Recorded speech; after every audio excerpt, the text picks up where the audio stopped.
आरोही क्रम में होती है। ठीक है, तो ये स्टेटमेंट गलत हो गया है।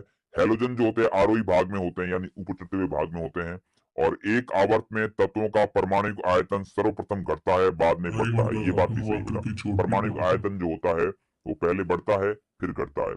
क्योंकि आपने देखा होगा जनरली जो आपका इसका लोथरमेर का वक्र है उसमें भी ग्राफ बेटा पहले चढ़ता है फिर उतरता है, फिर पहले चढ़ता है फिर उतरता है, इस तरह का ग्राफ होता है। ठीक है, ये स्टेटमेंट भी करेक्ट है। आपका गलत स्टेटमेंट कौन सा हो जाएगा? सेकंड वाला हो जाएगा, तो इसका आंसर सेकंड हो जाएगा। ठीक है, अगला सवाल आ गया है। एक तत्व का परमाणुक आयतन निम्न तरीके से परिभाषित किया जाता है।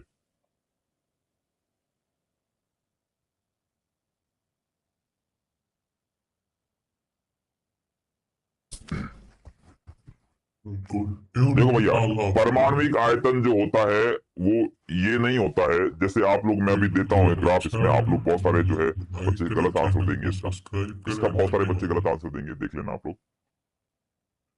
परमाणुक आयतन की जो प्रॉपर डेफिनेशन होती है वो बहुत सारे बच्चों को पता ही नहीं है।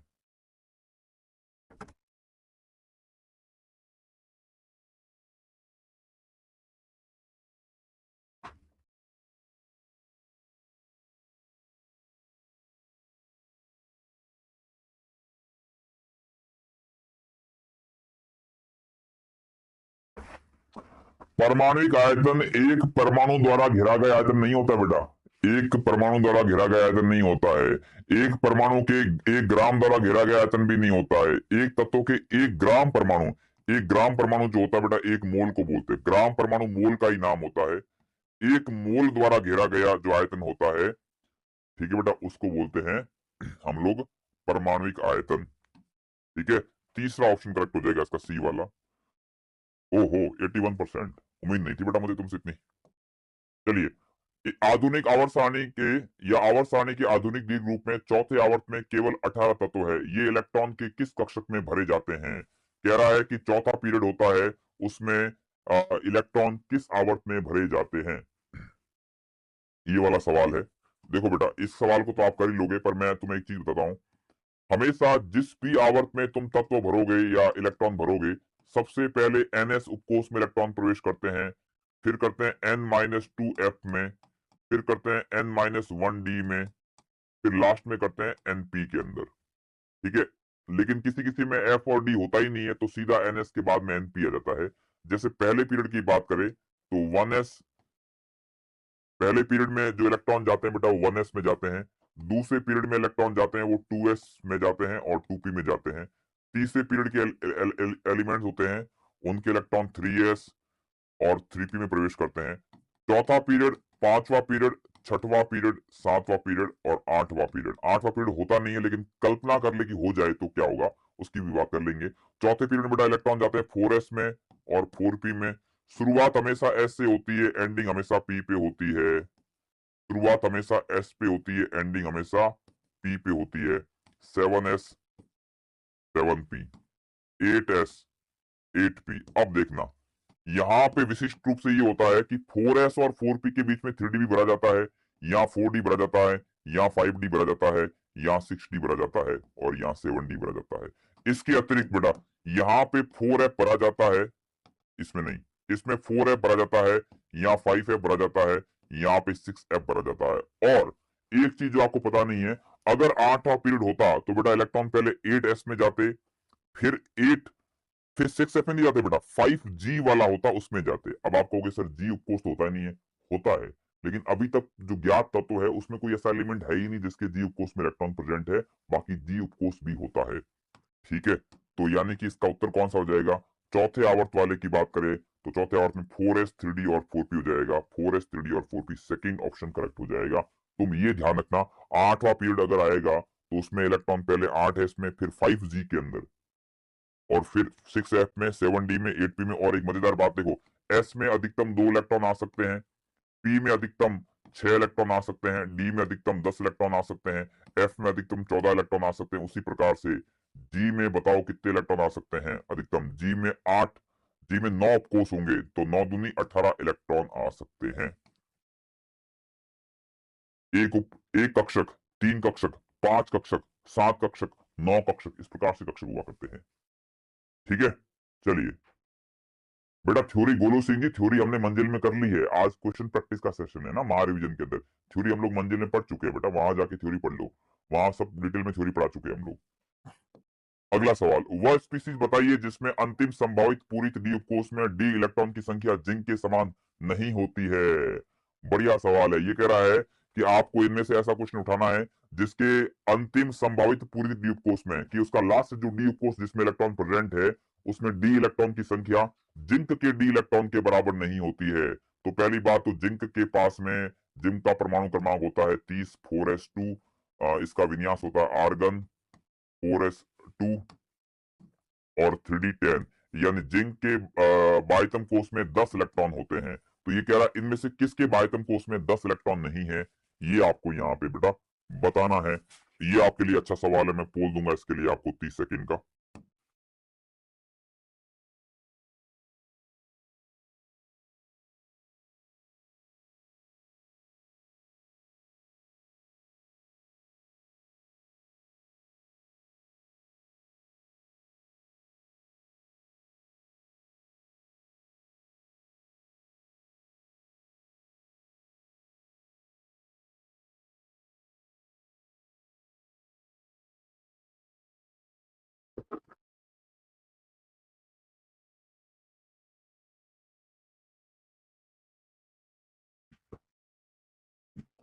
देखो भाई, गैलियम का परमाणु क्रमांक 31 46 48 78, इसका विन्यास होता है आर्गन 4s2 3d10 4p1, इसका होता है क्रिप्टन 5s। वैसे तो इसका जो होता है बेटा यूं होता है 5s2 और 4d8 होता है, लेकिन इसमें एक इलेक्ट्रॉन जंप करके आगे चला जाता है तो इसका विन्यास भी हो जाता है 5s0 और 4d10 हो जाता है। और कैडमियम का तो पता ही है, क्रिप्टन 5s2 और 4d10। प्लेटिनम का 78 है बेटा, तो इसका जो है जिनॉन, जिनॉन के बाद में 54 आता है बेटा, जिनॉन 54 इलेक्ट्रॉन भरे जा चुके हैं। 6s 4f 5d, तो अपने को इलेक्ट्रॉन भरने हैं कितने, 24 भरने हैं, 2 यहाँ भर देते हैं, 14 यहाँ भर लेते हैं, 14 2 16 और 8 यहाँ पे आ जाएंगे। ये विन्यास होता है प्लेटिनम का। लेकिन बेटा प्लेटिनम भी इलेक्ट्रॉनिक विन्यास का अपवाद होता है, एक्सेप्शन होता है। लेकिन दुखद बात यह है कि प्लेटिनम में 2 इलेक्ट्रॉन जंप नहीं करता, केवल एक इलेक्ट्रॉन एस से डी में जंप करता है। तो इसका असली विन्यास हो जाएगा 6s 1 4f 14 और 5d 9 हो जाएगा। तो ये कहा कि यहाँ पे डी में 10 इलेक्ट्रॉन है, तो बेटा यहाँ भी डी में 10 है, यहाँ भी डी में 10 है, यहाँ भी डी में 10 है, लेकिन यहाँ डी में 9 इलेक्ट्रॉन ही है। तो इसका आंसर है कि प्लेटिनम में उतने इलेक्ट्रॉन नहीं होंगे। अब तुम्हारा सवाल होगा कि सर जी बताइए कि जब इसमें 2 इलेक्ट्रॉन जा सकते थे तो फिर 1 इलेक्ट्रॉन क्यों गया, अगर 5d10 होता तो ज्यादा स्टेबल होता। बेटा हर चीज स्टेबिलिटी के लिए नहीं होती है, उसमें बहुत सारे फैक्टर और भी काम करते हैं। सिर्फ इलेक्ट्रॉनिक विन्यास का स्थायित्व काफी नहीं होता है, बहुत सारे इलेक्ट्रॉनिक विन्यास के अपवाद ऐसे होते हैं जिसमें इलेक्ट्रॉन जंप करने के बाद भी बहुत स्टेबल कॉन्फ़िगरेशन नहीं बनता है, क्योंकि इसमें बहुत सारे कारक और भी काम कर रहे होते हैं। तो इसका आंसर डी हो जाएगा। ठीक है, इसका आंसर डी हो जाएगा 57%। अगला सवाल, न्यूनतम परमाणु क्रमांक वाला तत्व जिसका मूल या आद्य अवस्था में इलेक्ट्रॉनिक विन्यास n-1d6ns2 है को किस आवर्त में रखा जाता है।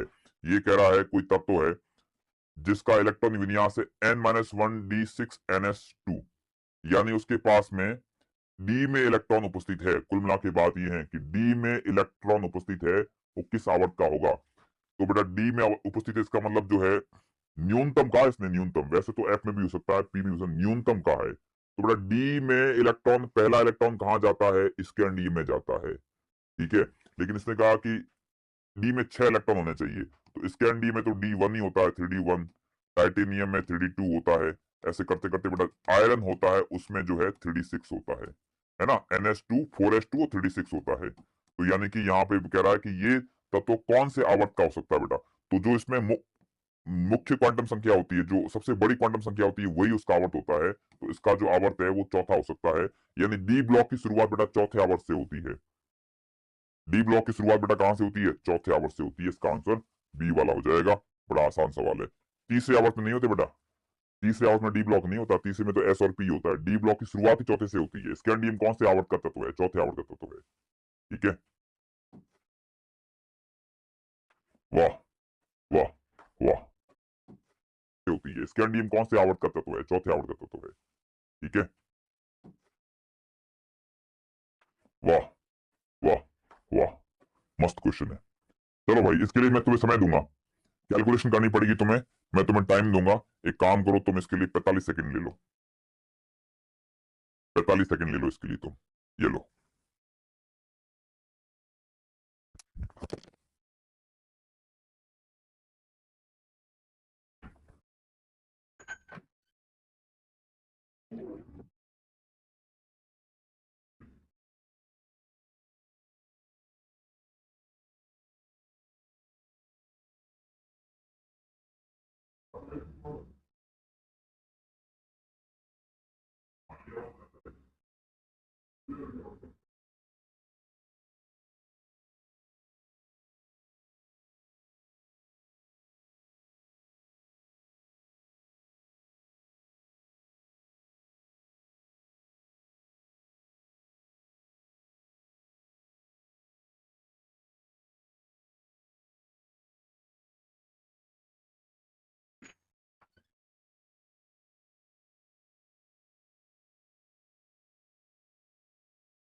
देखो बेटा, यदि किसी कक्षक में अधिकतम 4 इलेक्ट्रॉन हो सकते हैं तो 8वें आवर्त में कितने तत्व उपस्थित हो सकते हैं?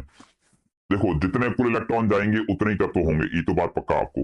8वां आवर्त जो होता है, पीरियड 8 जो होगा बेटा, उसमें इलेक्ट्रॉन 8s में प्रवेश करेंगे, फिर 5g में, फिर 6f, 7d और 8p। बेटा हमेशा ध्यान रखना, शुरुआत हमेशा ns से होती है, फिर ns होता है n-3g, n-2f, n-1d और ns। ये ऊर्जा का बढ़ता हुआ क्रम रहता है आप-बाऊ का नियम के अनुसार। ठीक है बेटा, तो यानी कि 8 वाले के अंदर ये कक्षक होंगे। 8s कक्षक में बेटा एक डब्बा होता है, एक कक्षक होता है इसके अंदर, एक होता है ना, एक कक्षक होता है। मैं लिख लेता हूं यहाँ पर, एक कक्षक है यहाँ पर। एफ में कितने होते हैं? 7 कक्षक होते हैं। डी में होते हैं 5 कक्षक, पी में होते हैं 3 कक्षक, जी में कितने होते हैं बेटा? एफ से 2 ज्यादा जोड़ दो, 9 कक्षक होते हैं जी के अंदर, 9 कक्षक। तो कुल मिला के कितने कक्षक हो गए? 1 और 9 10 और 7 17, 17 और 5, 17 और 5 हो जाएंगे 22 और 3 25 कक्षक हो जाएंगे। तो 25 कक्षक है। और हर एक कक्षक में वैसे तो 2 इलेक्ट्रॉन आते हैं, लेकिन इसने कहा अगर 4 इलेक्ट्रॉन आ सकते हैं तो कितने हो जाएंगे? तो 25 इंटू 4 करेंगे तो उत्तर आ जाएगा बेटा 100। तो 100 तत्व हो सकते हैं। जितने इलेक्ट्रॉन आएंगे बेटा उतने तत्व होंगे ना, तो इसका आंसर 100 हो जाएगा। पहला ऑप्शन करेक्ट हो जाएगा, पहला ऑप्शन करेक्ट हो जाएगा। 58%। ठीक है, 58%। लोकेश, लक्ष्य गुप्ता, अंशुमान सिंह, देवकरण, इन लोगों ने दिया है, लेकिन थोड़ा टाइम लेके दिया है। ये जल्दी वाला क्वेश्चन था भी नहीं, मैंने कहा था इसमें थोड़ी कैलकुलेशन होगी और टाइम लगेगा, कोई बात नहीं। चलो आगे पढ़ते हैं। उस परमाणु को पहचानिए जिसका आद्य अवस्था विन्यास ये वाला। ये तो आसान क्वेश्चन है बेटा, है ना, ये तो आसान क्वेश्चन है। आर्गन का परमाणु क्रमांक कितना होता है? 18 होता है। 18 और 10 28, तो 30 और 31, यानी टोटल 31 इलेक्ट्रॉन है, तो उसका परमाणु क्रमांक भी 31 ही होगा। और 31 परमाणु क्रमांक किसका होता है भैया? 31 परमाणु क्रमांक एक ही तत्व को होता है, और वो है गैलियम। तो इसका आंसर तो हो जाएगा गैलियम। ये तो आसान क्वेश्चन था, दमदार नहीं था। ये क्वेश्चन थोड़ा ठीक है, पर ये भी कर लोगे, बहुत डिफिकल्ट सवाल नहीं है। आधुनिक आवर्त सारणी से डायरेक्ट लिया गया क्वेश्चन है। निम्न में से कौन सा कथन परमाणु क्रमांक जेड 98 वाले तत्व के लिए सही है? 98 वाले के लिए कौन सी बात सही है, ये आपको यहाँ पे बताना है। तो 98 वाला जो तत्व है उसके बारे में आपको करेक्ट स्टेटमेंट करना है। पहली बात तो आपको पता होना चाहिए भैया, लेंथेनॉइड और एक्टिनॉइड कौन कौन से होते हैं। लेंथेनॉइड का नंबर आता है 58, सीरियम परमाणु क्रमांक 58 से लुटेशियम 71 तक। और एक्टिनॉइड होते हैं अपने थोरियम 90 से लगाकर लॉरेंशियम 103 तक। तो तो अगर कोई परमाणु क्रमांक इसकी रेंज में आ गया, इसकी रेंज में या इसकी रेंज में आ गया, तो वो एफ ब्लॉक एलिमेंट होगा। और एफ ब्लॉक तत्व को हम आंतर संक्रमण तत्व कहते हैं। आंतर संक्रमण तत्व कहते हैं। आंतर संक्रमण तत्व कहते हैं। इसका मतलब ये हो जाएगा, आंतर या आंतरिक भी कह सकते हैं बेटा। एस ब्लॉक का नहीं है। अच्छा, इसकी बात करें 98 वाले की, तो बेटा ये 98 वाला इसी की रेंज में आएगा। कोई एक्टिनॉइड तत्व है, एक्चुअल में ये एक्टिनॉइड है। और ये एग्जैक्ट एलिमेंट कौन सा होता है? कैलिफोर्नियम होता है। कैलिफोर्नियम होता है। तो बेटा ये एस ब्लॉक का भी नहीं है, पी ब्लॉक का भी नहीं है। संक्रमण होता है डी ब्लॉक वाला, डी ब्लॉक का भी नहीं है। ये आपका आंतरिक संक्रमण तत्व है। फोर्थ ऑप्शन करेक्ट हो जाएगा। अगला सवाल, छठे आवर्त में कक्षक इस प्रकार भरे जाते हैं। छठवें आवर्त में किस प्रकार कक्षक भरे जाते हैं, उसका आपको आंसर देना है। आसान सवाल है बेटा, ये फटाफट से कर लो। ये लो, 30 सेकंड है तुम्हारे लिए इस सवाल के लिए। बहुत इजी क्वेश्चन है ये।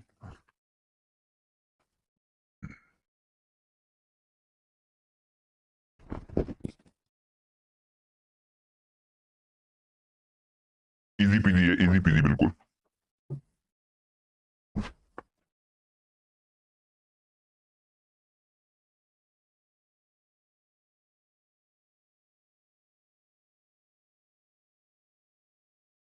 अगला सवाल, एस ब्लॉक का नहीं है। अच्छा, इसकी बात करें 98 वाले की, तो बेटा ये 98 वाला इसी की रेंज में आएगा। कोई एक्टिनॉइड तत्व है, एक्चुअल में ये एक्टिनॉइड है। और ये एग्जैक्ट एलिमेंट कौन सा होता है? कैलिफोर्नियम होता है। कैलिफोर्नियम होता है। तो बेटा ये एस ब्लॉक का भी नहीं है, पी ब्लॉक का भी नहीं है। संक्रमण होता है डी ब्लॉक वाला, डी ब्लॉक का भी नहीं है। ये आपका आंतरिक संक्रमण तत्व है। फोर्थ ऑप्शन करेक्ट हो जाएगा। अगला सवाल, छठे आवर्त में कक्षक इस प्रकार भरे जाते हैं। छठवें आवर्त में किस प्रकार कक्षक भरे जाते हैं?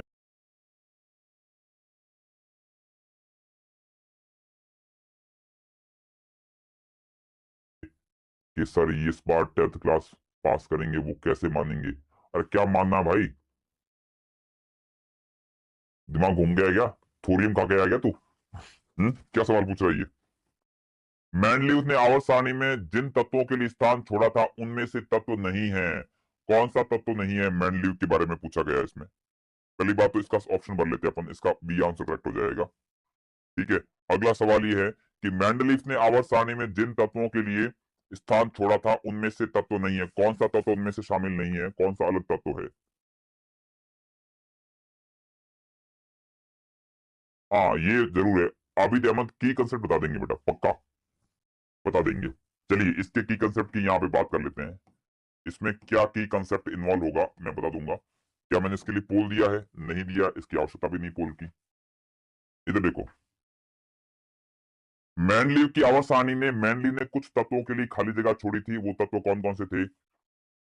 आलू गालू, एलियम एल्यूमिनियम गैलियम। आलू गालू, BSc, Sita Gita, MTech. MTech, ठीक है। तो इसने उन इन चार तत्वों के लिए छोड़ा था। एक तो एल्यूमिनियम के नीचे एलिमेंट था, उसको नाम दिया एका एल्यूमिनियम, जो कि बाद में गैलियम आया गया था। फिर एका बोरॉन, उसको नाम दिया स्कैंडियम के लिए। एका सिलिकन नाम दिया गया जर्मेनियम के लिए। एका मैग्नीज नाम दिया गया टेक्नीशियम के लिए। ट्रिक क्या बेटा? आलू गालू, आलू गालू, BSc, Sita Gita, MTech. MTech degree होती है, एमटेक बीएससी वगैरह ये सब। तो ये चार तत्व थे, गैलियम, स्कैंडियम, जर्मेनियम, टेक्नीशियम। तो इसमें गैलियम है, स्कैंडियम है, जर्मेनियम है। यहाँ टेक्नीशियम की जगह इसने टीई कर दिया, टेलुरियम कर दिया। तो टेलुरियम के लिए जगह नहीं छोड़ी थी, टेलुरियम तो उसमें उपस्थित था। तो यानी कि ये ऑप्शन गलत हो गया, चौथा वाला। ठीक है, ये चौथा वाला गलत हो गया है। एक सेकेंड, इसको ठीक कर लेते हैं।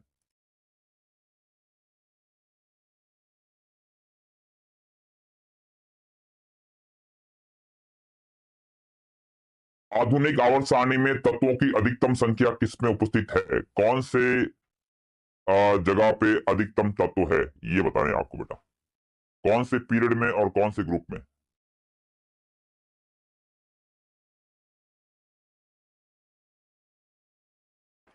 चलो भाई, वर्ग वन में और आवर्त 5 में। वर्ग वन मतलब पहला वाला आवर्त, ह ली ना की रब से फरियाद। वर्ग वन में बेटा 7 तत्व होते हैं और आवर्त 5 में कितने होते हैं, मैं आवर्तों की बात बताऊं बेटा आपको। पहला पीरियड, दूसरा पीरियड, तीसरा पीरियड, चौथा पीरियड, पांचवा पीरियड, छठवां पीरियड, सातवां पीरियड। पहले पीरियड में 2 एलिमेंट होते हैं, दूसरे में 8 होते हैं, तीसरे में 8 होते हैं, चौथे में 18 होते हैं, पांचवे में 18 होते हैं, छठवे में 32 होते हैं, इसमें 32 होते हैं। ये आवर्त की बात होगी, ठीक है। 2, 8, 8, 18, 18, 32, 32 ये तत्वों की संख्या है, यहाँ पे आवर्त है बेटा। तो पांचवे आवर्त में अगर तत्व देखें तो 18 होते हैं।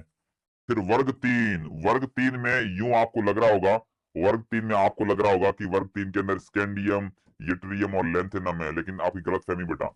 यहाँ पर ग्रुप 3 के अंदर स्कैंडियम, यट्रियम, लेंथेनम तो होते ही होते हैं। यहाँ पे 14 एलिमेंट गायब हुए बेटा, वो भी इसी के अंदर ही आते हैं। जो यहाँ से 14 एलिमेंट गायब हुए और नीचे से 14 एलिमेंट गायब हुए, लेंथेनम के बाद एक्टिनम भी होता है यहाँ पे, लेंथेनम, एक्टिनम।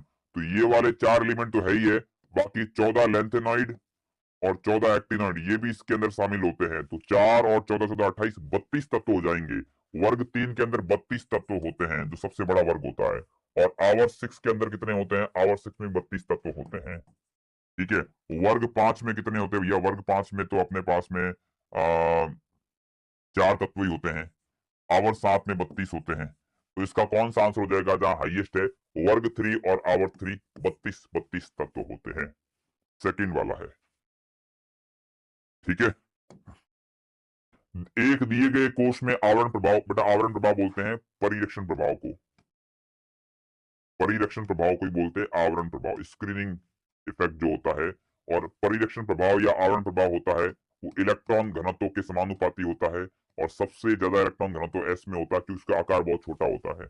फिर बाद में पी का, डी का और एफ का तो आवरण प्रभाव बहुत दुर्बल होता है, अति दुर्बल आवरण प्रभाव होता है इनका दोनों का। इसीलिए लेंथेनॉइड कॉन्ट्रैक्शन नामक घटना देखी जाती है। इसका आंसर बी वाला हो जाएगा, सेकंड वाला हो जाएगा एसपीडीएफ, अरे सेकंड थर्ड वाला एसपीडीएफ, ठीक है। ये होता है। अगला सवाल, सही आयनिक त्रिज्या का क्रम चयन कीजिए। आपको बताना इसमें से कौन सी आयनिक त्रिज्या जो है वो ऑर्डर करेक्ट है, यहाँ पे बताना आपको बेटा, ठीक है। इसके लिए पोल दे क्या, ये पोल वाला सवाल नहीं, आसान सवाल है, मुझे लगता है मैं करवा ही देता हूँ बेटा। N3 माइनस N2 माइनस, जिसपे ज्यादा ऋणावेश होता है, जितना ज्यादा ऋणावेश होता है उतनी ज्यादा आयनिक त्रिज्या होती है। आयनिक त्रिज्या जो होती है बच्चे ये होती है ऋणावेश के समानुपाती होती है, माइनस चार्ज के समानुपाती, ठीक है, और धनावेश के व्युत्क्रमानुपाती होती है। ये आपको एक कंसेप्ट याद रखना बेटा, ये है इसका की कंसेप्ट है, ठीक है। तो यहाँ पे एन पे ज्यादा माइनस लगा हुआ तो आयनिक त्रिज्या ये होना चाहिए, N3 माइनस ज्यादा होना चाहिए N2 माइनस से, पर ये कर दे रखा है, उल्टा कर दिया तो गलत हो गया ये। फिर N3 में और P3 में बेटा नाइट्रोजन छोटा होता है और फॉस्फोरस अगले आवर्त का तो बड़ा होता है, दोनों पे चार्ज बराबर है, लेकिन एक सेकंड पीरियड का एलिमेंट एक थर्ड पीरियड का है, तो सेकंड वाले से थर्ड वाला ज्यादा बड़ा होता है, ये ऑब्वियस सी बात है, तो ये करेक्ट हो गया है। पोटेशियम और कैल्शियम सम आयनिक इलेक्ट्रॉनिक प्रजातियां हैं, जितना ज्यादा धनावेश होगा उतना आकार कम होगा, तो बेटा ये गलत हो जाएगा। और O2 माइनस में Mg2 प्लस में बेटा O2 माइनस बड़ा होता है। सम इलेक्ट्रॉनिक प्रजातियां में जितना ज्यादा माइनस चार होता है उतना आवेश ज्यादा होता है, जितना प्लस चार होता है उतनी त्रिज्या कम होती है, सेकंड ऑप्शन करेक्ट हो जाएगा इसका। निम्न में से कौन से यौगिक में धनायन से ऋणायन के आकार का अनुपात न्यूनतम है। बेटा धनायन और ऋणायन का आकार का अनुपात पूछा है, ऊपर धनायन है नीचे ऋणायन है, ये सवाल पूछा है। धनायन का आकार और ऋणायन का आकार का अनुपात पूछा है, और पूछा अनुपात किसमें, न्यून आकार कम होगा, तो बेटा ये गलत हो जाएगा। और O2 माइनस में Mg2 प्लस में बेटा O2 माइनस बड़ा होता है। सम इलेक्ट्रॉनिक प्रजातियां में जितना ज्यादा माइनस चार होता है उतना आवेश ज्यादा होता है, जितना प्लस चार होता है उतनी त्रिज्या कम होती है, सेकंड ऑप्शन करेक्ट हो जाएगा इसका। निम्न में से कौन, जितना ज्यादा धनावेश होगा उतना आकार कम होगा, तो बेटा ये गलत हो जाएगा। और O2 माइनस में Mg2 प्लस में बेटा O2 माइनस बड़ा होता है। सम इलेक्ट्रॉनिक प्रजातियां में जितना ज्यादा माइनस चार होता है उतना आवेश ज्यादा होता है, जितना प्लस चार होता है उतनी त्रिज्या कम होती है, सेकंड ऑप्शन करेक्ट हो जाएगा इसका। पूछा अनुपात किसमें न्यूनतम है, न्यूनतम होने के लिए क्या होना पड़ेगा भैया, ये तो होना, ठीक है।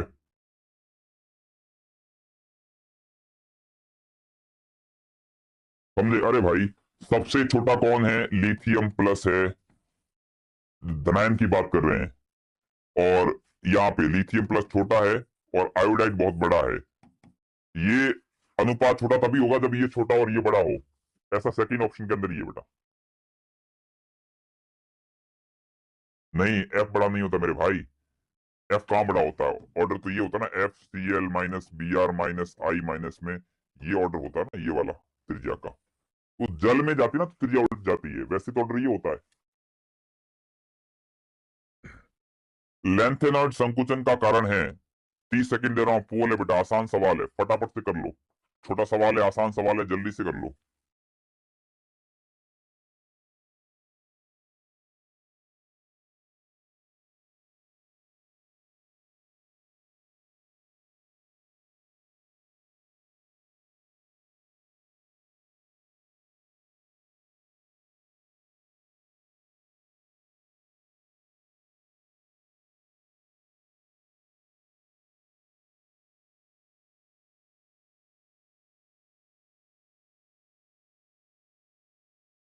देखो,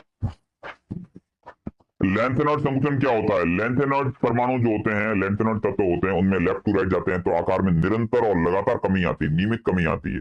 वो कमी किस लिए आती है? क्योंकि जो लेंथेनॉइड तत्व होते हैं उनमें इलेक्ट्रॉन उत्तरोत्तर एफ उपकोष में भरे जाते हैं, और एफ उपकोष का परिरक्षण प्रभाव बहुत दुर्बल होता है क्योंकि बहुत विस्तृत प्रकार के होते हैं। ठीक है, तो इसका आंसर हो जाएगा दुर्बल परीक्षण प्रभाव के डी और एफ इलेक्ट्रॉनों की अत्यधिक संख्या में उपस्थिति होने के कारण बेटा इनका जो है क्या बोलते हैं, लेंथेनॉइड संकुचन परीक्षित होता है। थर्ड आंसर हो जाएगा 94%। बहुत बढ़िया, शानदार, मजा आ गया। एक ग्राफ दे रखा है, आवर्त सारणी में अज्ञात वर्ग की परमाणु त्रिज्या।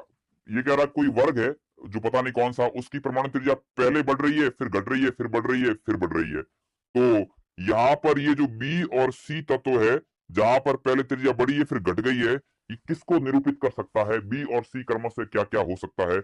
ये सवाल बढ़िया सवाल है बेटा। ये एक अपवाद वाला कोई ना कोई केस है, आपको याद करना पड़ेगा कि ये अपवाद वाला केस कौन सा है।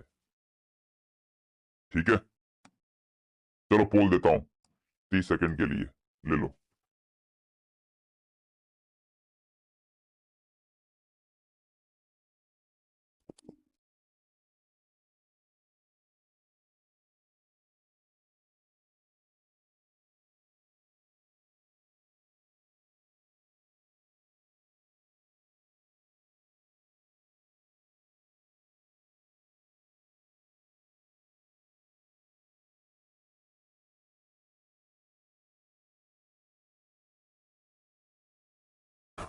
तो भैया देखो ऐसा है,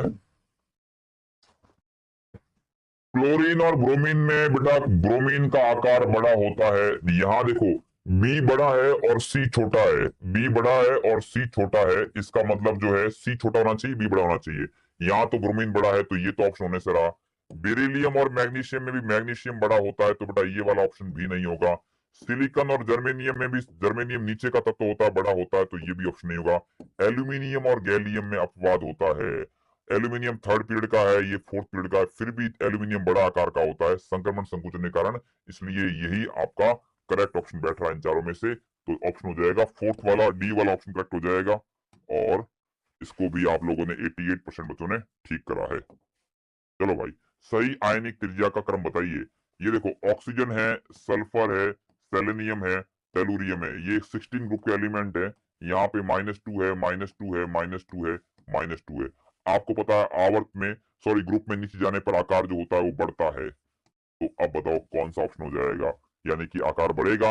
आकार किस में बढ़ रहा है? आकार केवल एक ही केस में बढ़ रहा है, अपने पास में जो सी ऑप्शन है उसमें जो है आकार बढ़ रहा है। यूं यूं कह दो टेलुरियम से लगाकर ऑक्साइड तक आकार घट रहा है, ये कह दो तो भी बात एक ही है। इसका थर्ड आंसर हो जाएगा।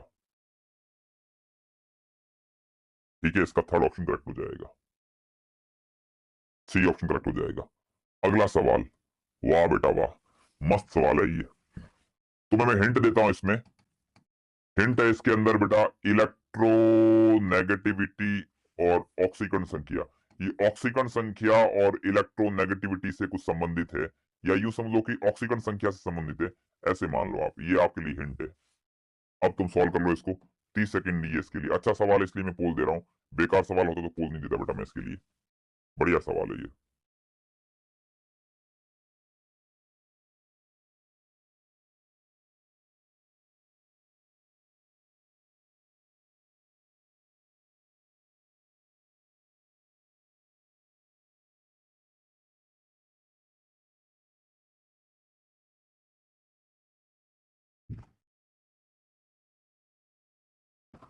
अमेजिंग यार बेटा, पीवाईक्यू करवा दिए हैं, मंजिल में जाके देख ले। अब बार बार डेली पीवाईक्यू नहीं करवाएंगे, कुछ अलग क्वेश्चन भी करने पड़ेंगे ना।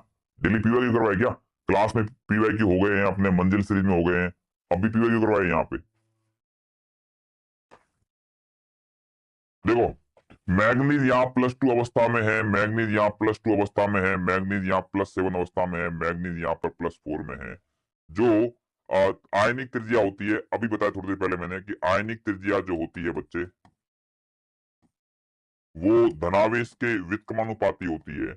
यानी जितना ज्यादा धनावेश होगा उतनी त्रिज्या कम होगी, व्युत्क्रमानुपाती होती है। हाईएस्ट धनावेश कहाँ पे होगा? KMnO4 में, मैग्नीज +7 में होता है, तो हाईएस्ट +7 धनावेश इसी पे होता है, तो इसी की त्रिज्या सबसे कम होने वाली है। सी ऑप्शन करेक्ट हो जाएगा इसका। कितने परसेंट बच्चों ने ठीक किया? 88%, बहुत बढ़िया। लीडर बोर्ड में टॉप पे स्ट्रेंजर ठाकुर अभी तक अपने जो लीडर बोर्ड है उसमें सबसे आगे चल रहा है। प्रिंस कुमार, फिर विश्वास दुबे, फिर आकाश प्रेमी, शरद सिंह राजपूत, अनुष्का चतुर्वेदी और माहिया पवन, मिथिलेश, राहुल सिरवी, ओ ये क्या पता नहीं BGMI लिख रखा है। शायरी किंग, शायरी किंग भी मैदान में आ चुके बेटा। अगला सवाल हमारे पास में है, निम्न में से कौन सा युग्म जो है परमाणु त्रिज्यों का गलत क्रम रखता है? ये भी अच्छा सवाल है, पोल वाला सवाल है, लेकिन ज्यादा टाइम नहीं लगना इसमें, 30 सेकंड का पोल दे रहा हूं।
ठीक है, फेरस कोबाल्ट का बेटा आकार बराबर होता है।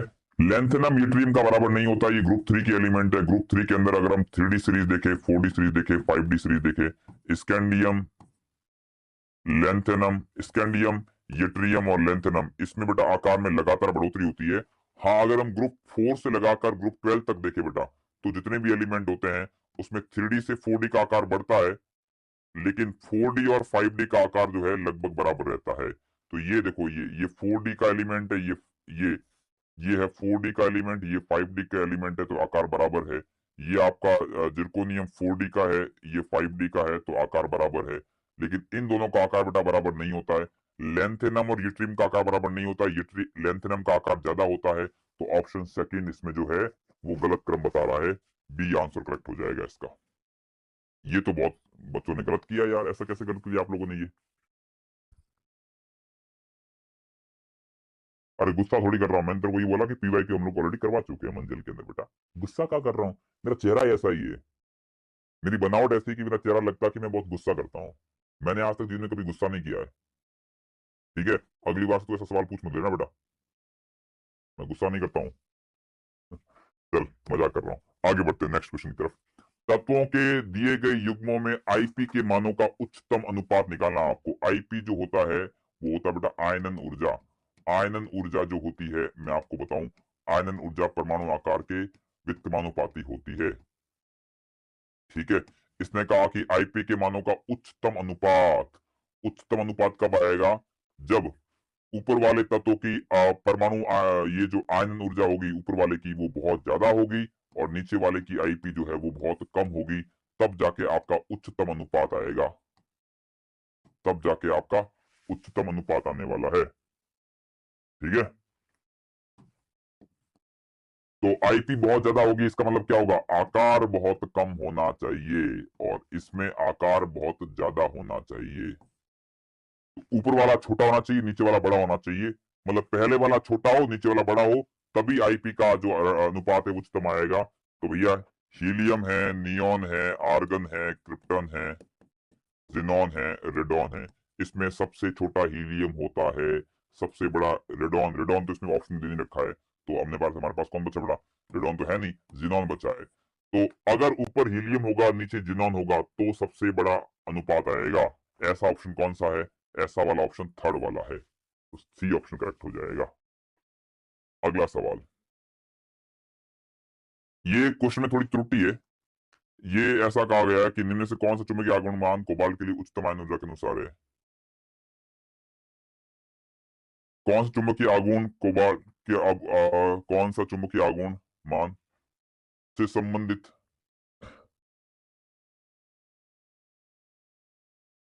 देखो, ये कहना चाह रहा है, क्वेश्चन की लैंग्वेज में थोड़ी मिस्टेक है। एक्चुअल में मैं आपको समझा देता हूँ क्वेश्चन। ये कह रहा है कि कोबाल्ट की जो उच्चतम ऑक्सीकरण अवस्था होगी, इनमें से ये चार आपके पास में चुंबकीय आघूर्ण दे रखा है बेटा, ये म्यू का मान दे रखा है, ये सारे म्यू के मान है। बोला कौन से म्यू के मान के संबंधित इसका जो आयनन ऊर्जा होगी वो हाईएस्ट होगी, ये सवाल पूछा है। हाईएस्ट आयनन ऊर्जा जो है वो हाईएस्ट कौन से वाले चुंबकीय आघूर्ण के संबंध वाली ऊर्जा जो है वो हाईएस्ट होगी, ये क्वेश्चन पूछा गया है। मैं आपको बताता हूँ क्वेश्चन सॉल्व कैसे करना है ये। ठीक है, देख बेटा, ये एक्चुअल में अंडर रूट 8 ही है।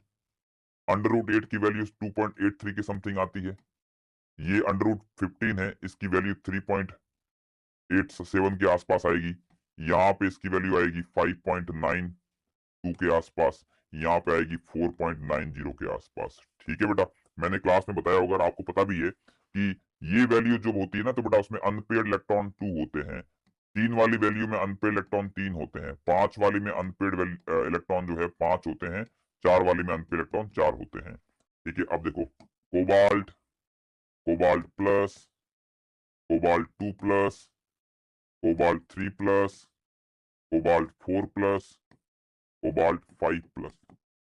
ठीक है, यहाँ पे होता है 4s2 3d7, 4s1 3d7, 4s0 3d7, 4s0 3d6, 4s0 3d5, 4s0 और 3d4। क्या आप बता सकते हैं मुझे इनमें से कौन से वाले कोबाल्ट में इलेक्ट्रॉन निकालना सबसे मुश्किल है?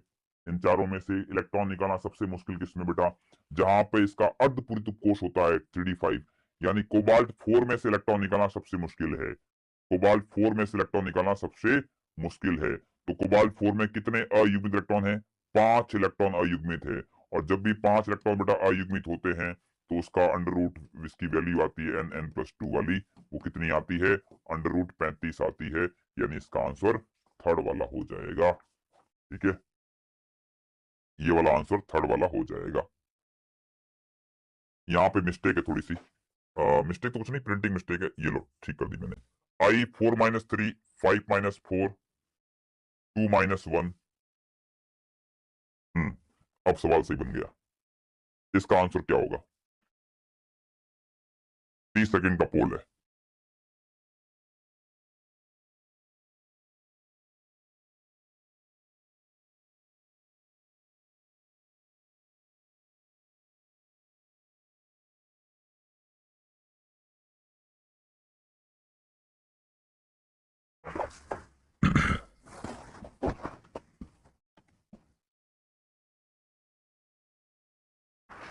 देखो बेटा, किसी भी तत्व में की कंसेप्ट ये है, किसी भी तत्व में जितने अयुग्मित इलेक्ट्रॉन होते हैं, जितने संयोजी इलेक्ट्रॉन होते हैं, उसी उसी आयनन ऊर्जा के बाद, उससे संबंधित जो आयनन ऊर्जा होती है, उसके बाद बड़ा जंप देखा जाता है। क्योंकि किसी भी तत्व में जब संयोजी इलेक्ट्रॉन निकल जाते हैं, तो बेटा उसका नोबल गैस विन्यास आ जाता है। और नोबल गैस विन्यास में से इलेक्ट्रॉन निकालना बहुत मुश्किल होता है। अगर मान लो किसी में 4 संयोजी इलेक्ट्रॉन है, तो उसकी चौथी वाली आयनन ऊर्जा में और उसकी अगली वाली जो I5 होगी, उसमें बहुत बड़ा जंप होगा, बहुत हाई लेवल का जंप होगा। तो I4 और I5 का हो जाएगा। अपने को मॉड देखना होता है बेटा, अंतर देखना होता है, डिफरेंस देखना होता है। आंसर थर्ड वाला करेक्ट हो जाएगा। ठीक है, थर्ड ऑप्शन करेक्ट हो जाएगा। 91% बच्चों ने ठीक करा, बहुत सिंपल क्वेश्चन था। ओके, ओके, ओके, वाह बेटा वाह। ये ले तेरे लिए हिंट दे रहा हूं, ये सवाल तू कर नहीं पाएगा, इसलिए मैं तेरे को हिंट दे रहा हूं पहले से। ग्रुप थर्ड के लिए ग्रुप 45,610, 45 मतलब 4 5 6 10, 45,610 एक संख्या है। थर्ड ये, और बाकी शेष या शेष, ठीक है। 3D 4D 5D, 3D 4D 5D, 3D 4D 5D, देख ले बेटा। थर्ड ग्रुप के लिए ऐसा होता है, जैसे नीचे जाने पे साइज बढ़ती है। देखो आयनन ऊर्जा जो होती है वो साइज के व्युत्क्रमानुपाती होती है। यहां जैसे जैसे साइज बढ़ेगी तो आयनन ऊर्जा घटेगी थर्ड ग्रुप के लिए। तो बाकी ये आपको रटना पड़ेगा कि 4 5 6 10 वालों में ये क्रम उल्टा हो जाता है, यानी बढ़ने लग जाएगी, और बाकी वालों में पहले घटेगी फिर बढ़ेगी। ये मैं डी ब्लॉक की बात कर रहा हूँ, ये सारे डी ब्लॉक वाले एलिमेंट है, ये आपको याद करना पड़ता भैया, ये डी ब्लॉक एलिमेंट है। तो यहाँ पे इसने कहा स्कैंडियम यूट्रियम लैंथेनम। बेटा स्कैंडियम यूट्रियम लैंथेनम जो होते हैं ना, ग्रुप थर्ड के एलिमेंट होते हैं। ग्रुप थर्ड में भी स्कैंडियम 3D का है, ये आपका 4D का है, और ये 5D का है। तो 3D 4D 5D में घटता हुआ क्रम होता है। तो बेटा घटता हुआ क्रम किसमें है? सेकंड वाले में है। तो ऑप्शन सेकंड करेक्ट हो जाएगा, ऑप्शन सेकंड करेक्ट हो जाएगा, ठीक है। हाँ बेटा 11th वाले देख सकते हैं। निम्न में से कौन सा जलीय विलयन में प्रबल अपचायक है? बढ़िया सवाल है। लो भाई लो, 45 सेकंड ले लो।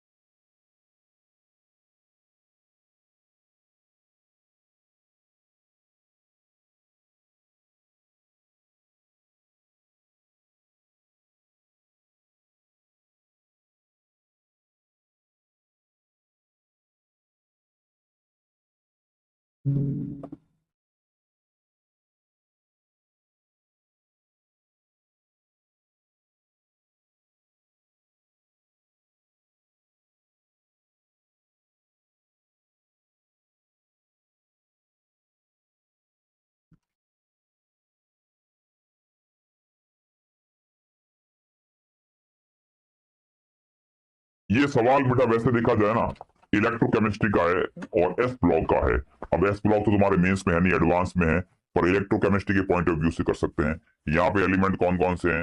एक तो ये पोटेशियम है, ये विन्यास, ये लिथियम का विन्यास है, ये अपने पास में 3s1 सोडियम का विन्यास है, और ये कौन सा है अपना रुबिडियम सीजियम, सीजियम का विन्यास है। ये 4 एलिमेंट है अपने पास में बेटा। जो अपचायक होता है ना, अपचायक, अपचायक जो गुण होता है वो किसके होता है बेटा? अपचायक गुण होता है अपचायक प्रवृत्ति जो होती है, अपचायक प्रवृत्ति, ये एसओपी के इनवर्सली, एसआरपी के इनवर्सली प्रोपोर्शनल होती है। तो आप मुझे बता सकते हैं इन चारों में किसका एसआरपी कम है? अब आपको डेटा तो याद नहीं होगा, लेकिन आपको ये जरूर पता है कि इलेक्ट्रोकेमिकल सीरीज में सबसे नीचे कौन होता है? सबसे नीचे होता है बेटा लिथियम। हाँ बेटा देख सकते हैं, 11th वाले भी देख सकते हैं, सबसे नीचे लिथियम होता है। तो लिथियम सबसे प्रबल अपचायक है। लिथियम इनमें तो क्या, पूरी आवर्त सारणी में सबसे प्रबल अपचायक लिथियम ही होता है, ठीक है। तो इसका आंसर लिथियम हो जाएगा।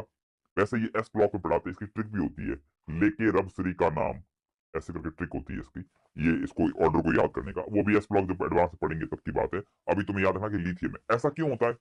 लिथियम सबसे प्रबल अपचायक इसलिए होता है क्योंकि लिथियम की खुद की ऑक्सीडाइज होने की प्रवृत्ति बहुत ज्यादा होती है। ऐसा क्यों? क्योंकि किसी भी तत्व की ऑक्सीडाइज होने की जो प्रवृत्ति होती है वो 3 फैक्टर पे डिपेंड करती है। एक उसकी एमएस से एम गैस, फिर एम गैस से एम प्लस गैस, फिर एम प्लस गैस से एम प्लस एक्वस। पहले वाले, जब भी कोई तत्व या ठोस धातु जो होता है वो सॉलिड स्टेट से एक्वस सॉलिड में जाता है, वो उसकी जो प्रवृत्ति होती है बेटा, वो उसकी ऑक्सीकारक, ऑक्सीकरण होने की प्रवृत्ति होती है, और जिसका आसानी से ऑक्सीकरण होता है बेटा वो अपचायक होता है। तो ये 3 फैक्टर पे डिपेंड करती है। एक सब्लिमेशन एनर्जी, एक होती है आयनन एनर्जी, और एक होती है हाइड्रेशन एनर्जी। तो बेटा जिनके लिए ये दोनों वैल्यूज कम हो जाएगी और ये वाली वैल्यू ज्यादा हो जाएगी, उसके लिए M से M+ में जाने की यानी उसकी SRP की वैल्यू जो है वो कम हो जाएगी। तो ऐसा सबसे बेस्ट किसके लिए होता है बेटा? लिथियम के लिए होता है।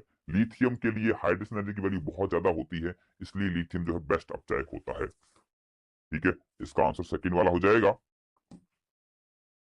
बी ऑप्शन, जो कि 60% बच्चों ने ठीक करा है। अगला सवाल,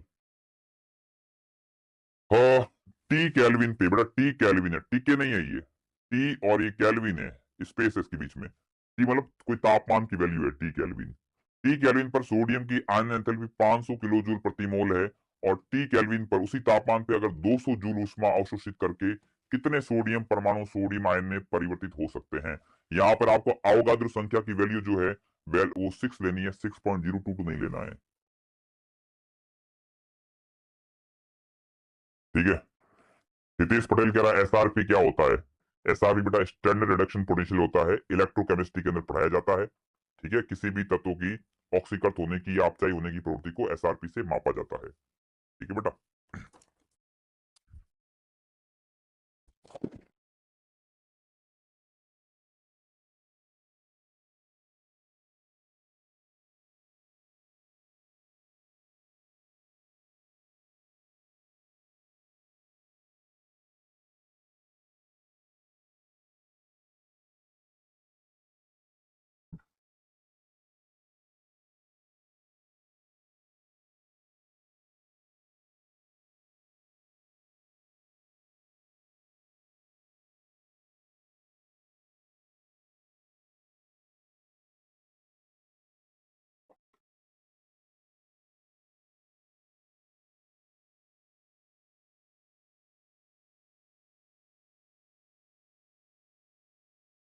आजा बेटा सॉल्व करते हैं।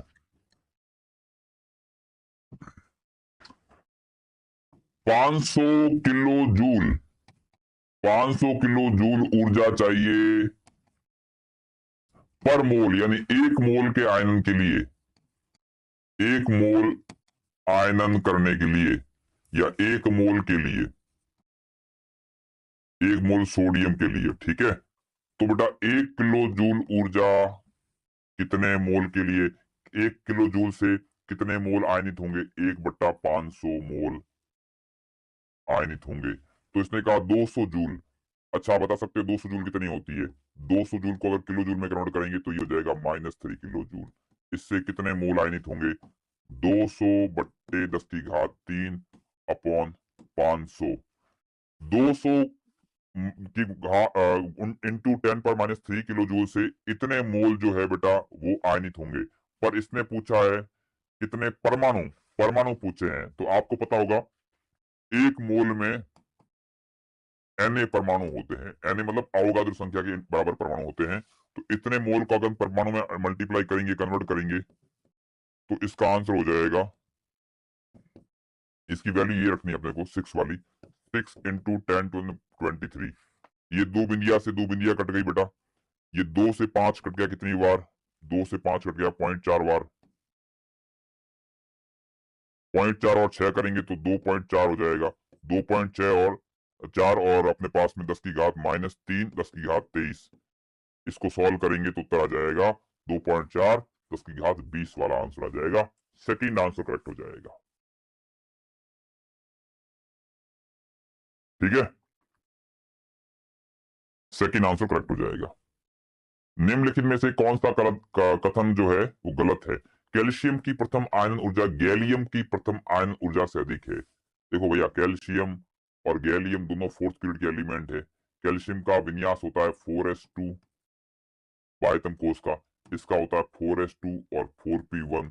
तो 4p1 में से इलेक्ट्रॉन निकालना आसान होता है, यानी इसके लिए ऊर्जा कम देनी पड़ती है। कैल्शियम के लिए 4s से भरे हुए कक्षक से इलेक्ट्रॉन निकालना मुश्किल होता है। तो कह रहा है कैल्शियम की प्रथम आयन ऊर्जा गैलियम की प्रथम आयन ऊर्जा से अधिक है। सही बात है बेटा, सही बात है, बिल्कुल सही बात है। फिर कह रहा कॉपर की द्वितीय आयन ऊर्जा पोटेशियम की द्वितीय आयन ऊर्जा से अधिक है। कॉपर की द्वितीय आयन ऊर्जा यानी कॉपर में से दूसरा इलेक्ट्रॉन निकालना है, और पोटेशियम की भी द्वितीय आयन ऊर्जा, यानी एक एक इलेक्ट्रॉन निकल चुका है इनके अंदर से, तभी ये द्वितीय आयन ऊर्जा की बात कर रहा है। तो कॉपर में से जब एक इलेक्ट्रॉन निकल चुका होता है तो इसका विन्यास होता है 3d10, इसका विन्यास होता है 3p6। 3p6। आप बता सकते हो बेटा 3d10 में से और 3p6 में इलेक्ट्रॉन निकालना किस में मुश्किल होगा, डी में से या पी में से? बेटा पी में से इलेक्ट्रॉन निकालना मुश्किल होता है, पी नाभिक के तुलनात्मक रूप से पास में होता है। बल ये देखो ये भी पूर्ण भरित है, ये भी पूर्ण भरित है हालांकि, लेकिन फिर भी पी वाला जो है वो नाभिक के पास में होता है, उसमें इलेक्ट्रॉन निकालना मुश्किल होता है। तो पोटेशियम के लिए द्वितीय आयन ऊर्जा जो होती है वो ज्यादा होती है, लेकिन इसने कहा कि कॉपर की द्वितीय आयन ऊर्जा जो है वो ज्यादा है, तो ऑब्वियस सी बात है सेकंड वाला ऑप्शन गलत हो गया है। बाकी वाले वैसे ही सही होने ही है, क्योंकि जब सेकंड गलत हो ही गया है तो अपने पास में Mg1 Mg प्लस की I1 Na प्लस की I2 से। ओ बेटा ये तुम गलत कर रहे हो, ये Mg नहीं है Mg प्लस है।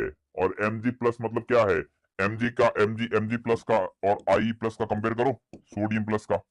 Mg प्लस का होता है अपने पास विन्यास 3s1, इसका होता है लास्ट 2p6। तो किसकी ज्यादा होगी आयन ऊर्जा, सोडियम प्लस की ज्यादा होगी। ये कह रहा Mg प्लस की जो है वो Na प्लस से कम है। हाँ सही बात है, कम है, तो ये कथन तो सही हो गया ना, गलत पूछा इसने तो, इसने गलत पूछा है। तुक्के लगा रहे तुम लोग। बेटा एस और पी में एस वाले की ज्यादा होती है।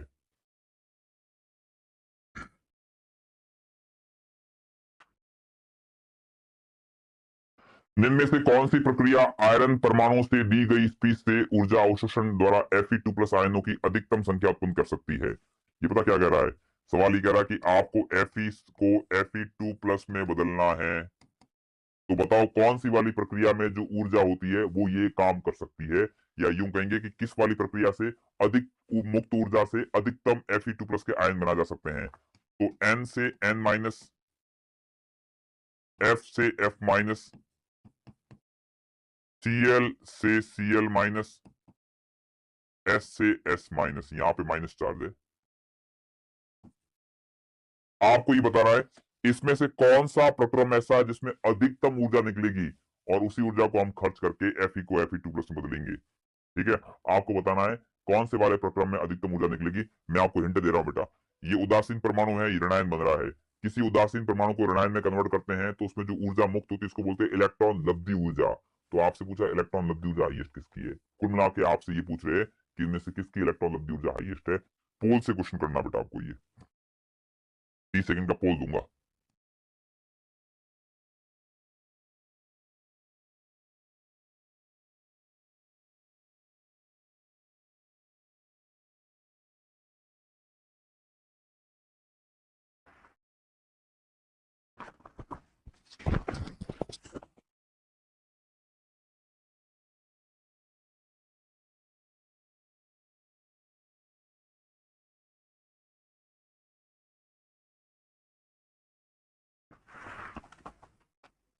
हम्म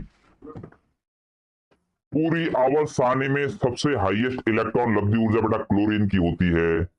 सबसे ज्यादा विकिरणता होती है फ्लोरीन की, लेकिन इलेक्ट्रॉन लब्धि ऊर्जा जो है बेटा क्लोरीन की होती है। तो क्लोरीन वाले में सबसे हाईएस्ट ऊर्जा निकलेगी, यहाँ पर हाईएस्ट एनर्जी निकलेगी। और जितनी ज्यादा एनर्जी निकलेगी उतने ही Fe से Fe2 प्लस के आयन बनाए जा सकते हैं। यानी इसका आंसर थर्ड वाला हो जाएगा, यानी इसका आंसर सी वाला करेक्ट हो जाएगा। 59.77%। आसान सवाल है, आसान सवाल है, आसान सवाल है, आराम से तुम लोग कर दोगे, कर लोगे, कर लोगे। क्या पोल दूं इसके लिए, इसके लिए क्या पोल देना है, वैसे ही कर लोगे। N3 माइनस O2 माइनस के आयन, इसका सही क्रम कौन सा है? बेटा जितना ज्यादा माइनस आवेश होता है ना उतनी त्रिज्या ज्यादा होती है, तो ये क्रम ऐसा होना चाहिए था, तो ये गलत हो गया। N और O में प्रथम आयनन विभव जो होता है वो N का होता है, क्योंकि N 2p3 कक्षक रखता है अर्धपूरित, ये 2p4 रखता है, तो N का ज्यादा होता है। ये करेक्ट हो गया है, सेकंड ऑप्शन करेक्ट हो गया। द्वितीय आयन ऊर्जा बेटा ऑक्सीजन की ज्यादा होती है, क्योंकि N का जब एक इलेक्ट्रॉन निकाल देते हैं तो फिर इसके पास में 2p2 हो जाता है, ये 2p3 वाला है, तो फिर ये वाला ऐसा हो जाना चाहिए था। सेकंड आईपी की बात करें तो N और O में इलेक्ट्रॉन बंधुता बेटा O की ज्यादा होती है। N की तो इलेक्ट्रॉन बंधुता जो होती है धनात्मक होती है, अपवाद होता है N तो ये अपनी जो है O की ज्यादा होती है। नेगेटिव वैल्यू की बात की जा रही है, वैसे नहीं भी दिया गया तो इलेक्ट्रॉन नेगेटिव वैल्यू की बात ही करेंगे। ठीक है, तो अपना इसका आंसर हो जाएगा सेकंड वाला, सेकंड वाला करेक्ट है। इलेक्ट्रॉन बंधुता का सही क्रम कौन सा है? एक तुम्हारे पास में fluorine, chlorine, oxygen, sulphur, electron बंधुत्व का क्रम पूछा है। ये तो जग जाहिर बात है कि दुनिया में सबसे ज्यादा इलेक्ट्रॉन बंधुता जो है वो क्लोरीन की होती है। ये तो जग जाहिर बात है। अब तुम देख लो इसमें ऑर्डर क्या आएगा चारों में से। हर सवाल के लिए पोल नहीं देंगे, हर सवाल का पोल नहीं देंगे, ठीक है।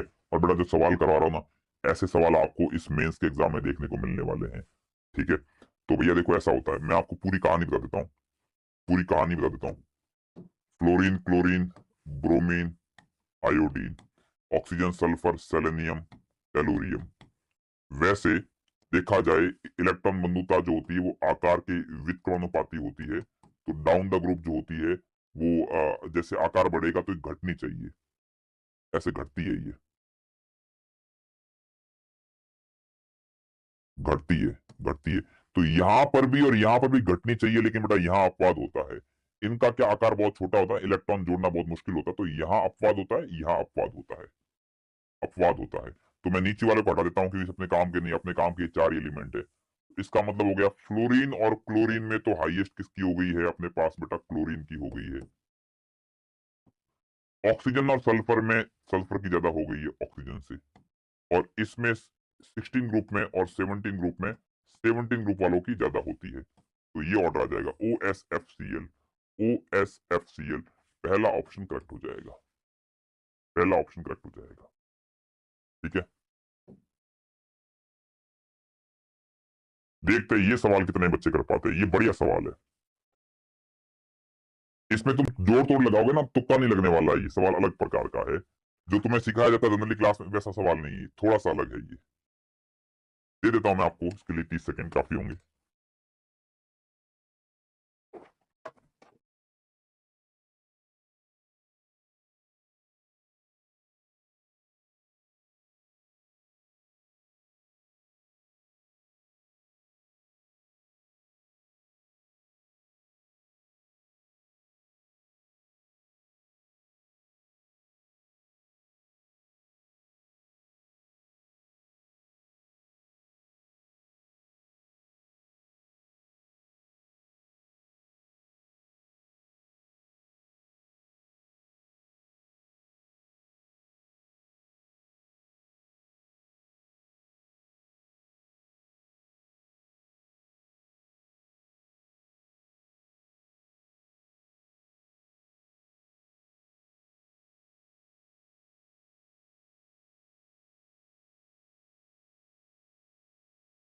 देखो बेटा, एक्स से एक्स माइनस आपने बनाया है। इस प्रक्रिया में देखो, उदासीन परमाणु से जब ऋणायन बनता है तो उसमें ऊर्जा मुक्त होती है। इसमें 8 किलो जूल ऊर्जा मुक्त हुई है, ठीक है। तो अगर इसका उल्टा होता, मान लो एक्स माइनस से एक्स होता वापिस उल्टा इस तरह से, तो हम बोलते ये 8 प्लस का 8 किलो जूल हो जाता है। लेकिन ये नहीं पूछा इसने, इसने पूछा एक्स से एक्स प्लस, मतलब एक्स से एक्स प्लस बनाना है। ओके ओके ओके ओके, ठीक है। तो कितनी ऊर्जा होगी? तो पहली बात, एक्स से एक्स प्लस में इसका कोई संबंध नहीं है, इसका कोई संबंध नहीं है। हम ये जरूर जानते हैं कि किसी परमाणु में जब आप इलेक्ट्रॉन जोड़ेंगे तो जितनी ऊर्जा मुक्त होती है बेटा, उससे कहीं ज्यादा ऊर्जा देनी पड़ती है जब आप उस परमाणु को धनायन में कन्वर्ट करते हो, क्योंकि इलेक्ट्रॉन जोड़ने में बहुत कम ऊर्जा मुक्त होती है, इलेक्ट्रॉन निकालने में बहुत ज्यादा ऊर्जा देनी पड़ती है। तो यहाँ इसकी जो वैल्यू होगी वो 8 किलो जूल से तो बहुत ज्यादा होती है। तुम इतना याद रखना, किसी भी परमाणु के लिए, किसी परमाणु के लिए, किसी उदासीन परमाणु के लिए ये बात याद रखना बेटा, उदासीन परमाणु के लिए, ठीक है, ऊर्जा की में इलेक्ट्रॉन आयनन ऊर्जा का जो मैग्नीट्यूड आएगा वो इलेक्ट्रॉन लब्धि ऊर्जा के मैग्नीट्यूड से बहुत ज्यादा होता है। ये बात तुम याद रखना, ठीक है। ये बात तुम याद रखोगे तो तुम्हारा आंसर यहाँ पे डी वाला करेक्ट हो जाएगा, सेकंड वाला, ठीक है। अगला सवाल, एच एक्स ओ की EN क्रमश 2.2, 3.2, 3.5 है। यौगिक में एच ओ एक्स की प्रकृति पर टिप्पणी कीजिए। देखो भैया, एच है, एक ओ है, एक एक्स है। एच की इलेक्ट्रोनेगेटिविटी 2.2 है, ओ की है 3, इसकी है, नहीं, X X, H X O की क्रम, H O X, H O X, O की कितनी है, ओ की है 3.5 और एक्स की है 3.0। यहां पे अंतर कितना है, 2.2 में, और इसमें अंतर है बेटा 1.3 का। डेल्टा ई एन है 1.3 का, और यहां पर है 0.5 का अंतर विद्युत ऋणता में। जितना ज्यादा अंतर होता है बेटा वो बॉन्ड आसानी से टूटता है। इन दोनों में ध्रुवीय बंध कौन सा है, जहां विद्युत ऋणता में अंतर ज्यादा होता है बेटा वही बंध ध्रुवीय होता है, वही बंध आसानी से टूटता है। तो ये वाला बंध ज्यादा ध्रुवीय, यही टूटेगा, ये टूटेगा तो बेटा H प्लस निकलेगा और ये O माइनस हो जाएगा। और H प्लस देने वाले बेटा क्या कहलाते हैं, अम्लीय कहलाते हैं, अम्लीय प्रकृति के कहलाते हैं। ठीक है sir, please main formula concept quick समझा के क्वेश्चन करवाइए प्लीज सर, प्लीज मैन। तो बेटा वही तो कर रहे हैं, ये यही तो बताया, फटाफट बता दिया आपको, और क्या करे, डिटेल में बताएगा आपको इसको, वही तो कर रहे हैं। आर्सेनिक ट्राइफ्लोराइड और AsF5 में AS की विद्युत ऋणता पर टिप्पणी कीजिए। लो भाई, ये कह रहा, जल्दी जल्दी बताओ। कंसेप्ट ये होता है, विद्युत ऋणता जो होती है बेटा ऑक्सीकरण संख्या के समानुपाती होती है, ऑक्सीकरण संख्या के समानुपाती होती है। आर्सेनिक फ्लोराइड में और आर्सेनिक पेंटाफ्लोराइड में यहां पर ऑक्सीकरण संख्या +3 है, यहाँ +5 है। इसका मतलब बेटा इसकी इलेक्ट्रोनेगेटिविटी कम है, इसकी इलेक्ट्रोनेगेटिविटी ज्यादा है। ऑप्शन कौन सा हो जाएगा, ऑप्शन अपना हो जाएगा कौन सा वाला, सेकंड वाला करेक्ट। बोलो ठीक है, यही है, ऐसा ठीक है, परफेक्ट है। चलो आगे बढ़ते हैं। निम्न में से कौन सा कथन सही है, निम्न में से कौन सा कथन सही है। अम्लीय सामर्थ्य का क्रम क्या होता है, कंसेप्ट क्या होता है बेटा, अम्लीय सामर्थ्य जो होता है, अम्लीय सामर्थ्य जो है वो ऑक्सीकरण संख्या के समानुपाती होता है। तो यहाँ पे ये है +2, यहाँ +3, यहाँ +4। ऑक्सीकरण संख्या बढ़ रही है, अम्लीय सामर्थ्य बढ़ रहा है, बिल्कुल करेक्ट बात है। फिर का ओ की बंधुता जो होती है Cl से अधिक हो ही नहीं सकती बेटा। Cl की बंधुता पूरे आवर्त सारणी में हाईएस्ट होती है, इसका वैल्यू होती है 349 किलो जूल, 349 होती वैल्यू इसकी, जो कि हाईएस्ट है पूरी आवर्त सारणी में। तो दूसरा वाला स्टेटमेंट क्या हो गया, गलत हो गया, गलत ऑप्शन को बिना को चूज करना था। यहाँ कह रहा आर्सेनिक हाइड्राइड बंध का प्रतिशत आयनिक लक्षण SbH बंध से कम है। बेटा देखो, नाइट्रोजन, फास्फोरस, आर्सेनिक, एंटीमनी और बिस्मिथ, ठीक है, आयनिक लक्षण जो है नीचे जाने पे जैसे धात्विक लक्षण बढ़ते हैं वैसे वैसे आयनिक लक्षण बढ़ते हैं। तो अगर तुम Sb के, आर्सेनिक के साथ में H लगाओगे और Sb के साथ H लगाओगे तो आयनिक लक्षण जो होगा इसका Sb वाले का आयनिक लक्षण ज्यादा होगा।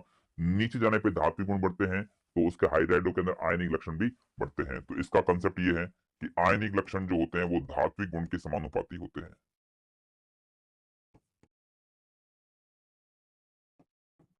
धात्विक गुण के डायरेक्टली प्रोपोर्शनल होते हैं। ये वाला भी करेक्ट हो गया।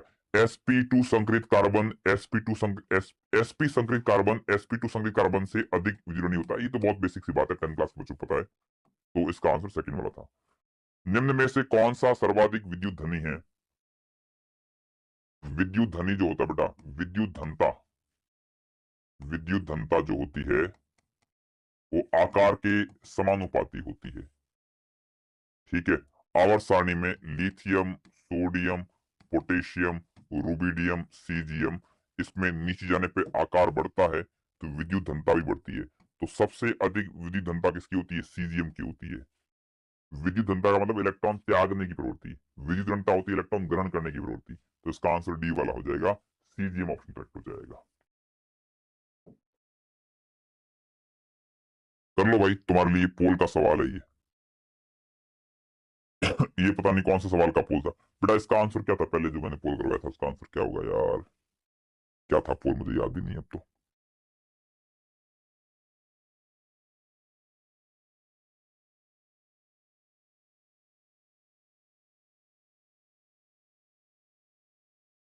इसका आंसर बी था, पहले वाले पोल का बी था, जो आपने गलत किया था। अब नया पोल है,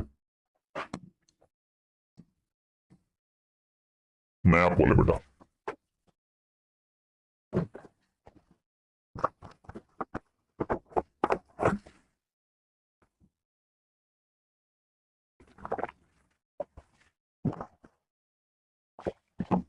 पहले वाले का बी था, अब नया पोल है।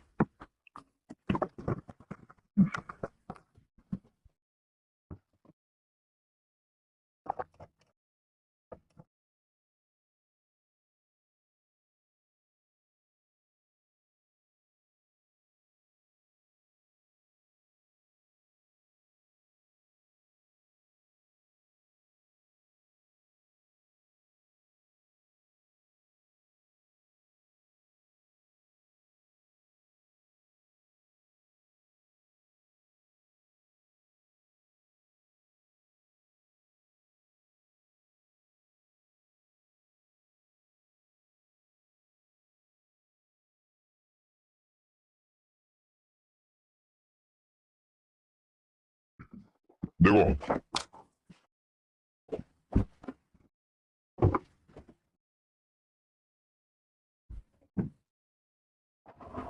+2 +2, एक मिनट रुको, +1 +2 +3 +4, ऑक्सीजन संख्या बढ़ती है तो अम्लीय सामर्थ्य बढ़ता है, सही बात है। यहाँ पर +2 है, ये +3 है, ऑक्सीजन संख्या बढ़ेगी, अम्लीय सामर्थ्य बढ़ेगा, ये भी सही है। +1 +3 +5 +7, सेंट्रल एटम की ऑक्सीजन संख्या बढ़ती है, अम्लीय सामर्थ्य बढ़ेगा, करेक्ट है। यहाँ देखो, यहाँ गलत हो गया। कार्बन, बोरॉन, बेरिलियम और लिथियम, यहाँ पे बेटा जो है ऑक्सीजन संख्या से नहीं करेंगे। ऑक्सीजन संख्या से तब करते हैं जब सेम सेंट्रल एटम हो। यहाँ सेंट्रल एटम अलग अलग है, यहाँ कार्बन है, यहाँ बोरॉन है, यहाँ बेरिलियम है, लिथियम है, तो बड़ा सेंट्रल एटम अलग होता है। तो हम अम्लीय सामर्थ्य कैसे देखते हैं? अम्लीय सामर्थ्य जो होता है वो अधात्विक गुण के समानुपाती होता है। अम्लीय जो सामर्थ्य होता है वो अधात्विक गुण के समानुपाती होता है। तो इसमें सबसे बढ़िया अधातु कौन है बेटा? ये लिथियम और बेरिलियम तो धातु है, तो इनके तो ऑक्साइड सारे होते हैं बेटा, अम्लीय तो वो वाले होते हैं कार्बन और बोन। तो ये क्रम उल्टा होना चाहिए था, ये ऐसे कर लिया इसने, तो गलत ऑप्शन हो गया। चौथा ऑप्शन करेक्ट हो जाएगा इसका। अगला सवाल, निम्न में से उस गैस प्रावस्था अभिक्रिया का चयन कीजिए जो स्वतः हो सकती है। ये कह रहा कौन सी अभिक्रिया जो है अपने आप हो सकती है, जिसका डेल्टा जी जो है नेगेटिव हो सकता है। देखो बेटा, अपने आप रिएक्शन वो होती है, वो रिएक्शन अपने आप हो जाती है जिसमें ऊर्जा जो है अपने को खर्च नहीं करनी पड़ती, बल्कि ऊर्जा मुक्त होती है। ठीक है, वो रिएक्शन अपने आप हो जाती है। ये शायद आपसे नहीं बन पाएगा, मैं समझा देता हूँ। Cl माइनस से Cl बदल रहा है, Cl माइनस से क्या आ रहा है बेटा? Cl आ रहा है, और I से I माइनस बन रहा है। यानी क्लोराइड तो इलेक्ट्रॉन त्याग रहा है और आयोडीन इलेक्ट्रॉन ग्रहण कर रहा है। क्या आपको पता है इलेक्ट्रॉन ग्रहण करने में इलेक्ट्रॉन बंधुता जो होती है वो ज्यादा किसकी होती है? इलेक्ट्रॉन बंधुता किसकी ज्यादा बेटा? यहां से आयोडीन से I से I माइनस बन रहा है, यानी आयोडीन इलेक्ट्रॉन ग्रहण कर रहा है।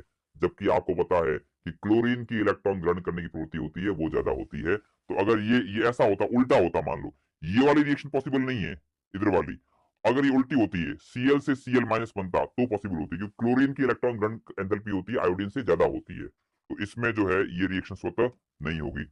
सिलिकॉन, क्लोरीन यहाँ पर इलेक्ट्रॉन त्याग रहा है और यहाँ सिलिकॉन जो है इलेक्ट्रॉन ग्रहण कर रहा है। तो आपको बताना बेटा, यहाँ पे आयनन ऊर्जा की बात है, यहाँ तो इलेक्ट्रॉन लब्धि ऊर्जा से सॉल्व होगा, ये आयनन ऊर्जा सवाल सॉल्व होगा।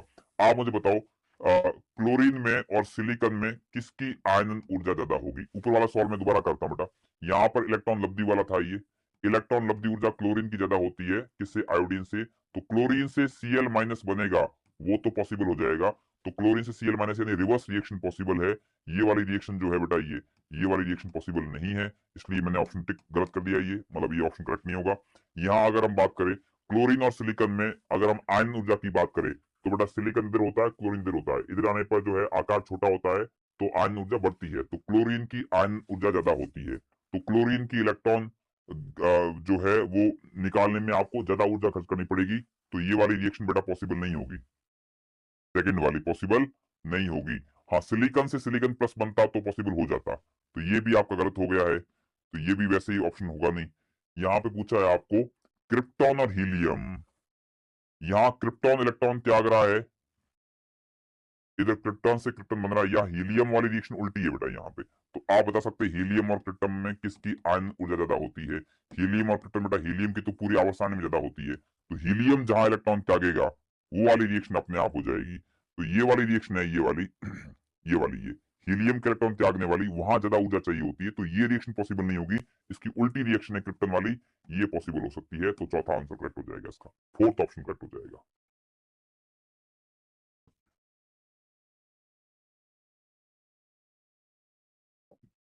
ठीक है। एक बच्चा कह रहा सर आप हार्ड क्वेश्चन का पोल नहीं दे रहे हैं। ये ले भैया हार्ड क्वेश्चन ले ले, ये ले हार्ड क्वेश्चन का पोल ले ले तू। वो पहले वाला क्वेश्चन क्या था भाई जिसका आंसर अपने करा था?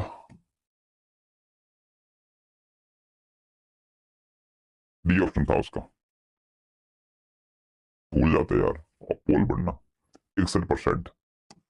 अपने अभी कौन आगे चल रहा है? अपने विश्वास दुबे जी आगे आ गए हैं। प्रिंस कुमार ठीक चल रहे हैं। अंशुका, अनुष्का, देव गेमिंग, शरद सिंह। देखते हैं, अभी तो बहुत सारे क्वेश्चन है। ये वाला सवाल आपके लिए।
देखो,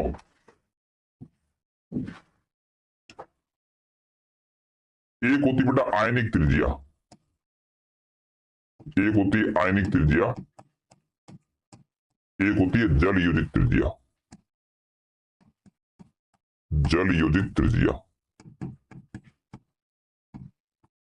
आयनिक त्रिज्या जैसे मान लो हमारे पास में लिथियम प्लस है, सोडियम प्लस है, पोटेशियम प्लस है, रुबिडियम प्लस है।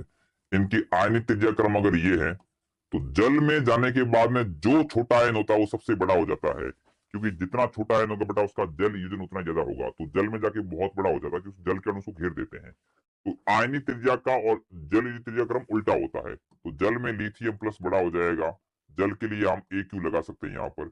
Na प्लस छोटा हो जाएगा, पोटेशियम प्लस और छोटा हो जाएगा, रुबिडियम प्लस और छोटा हो जाएगा।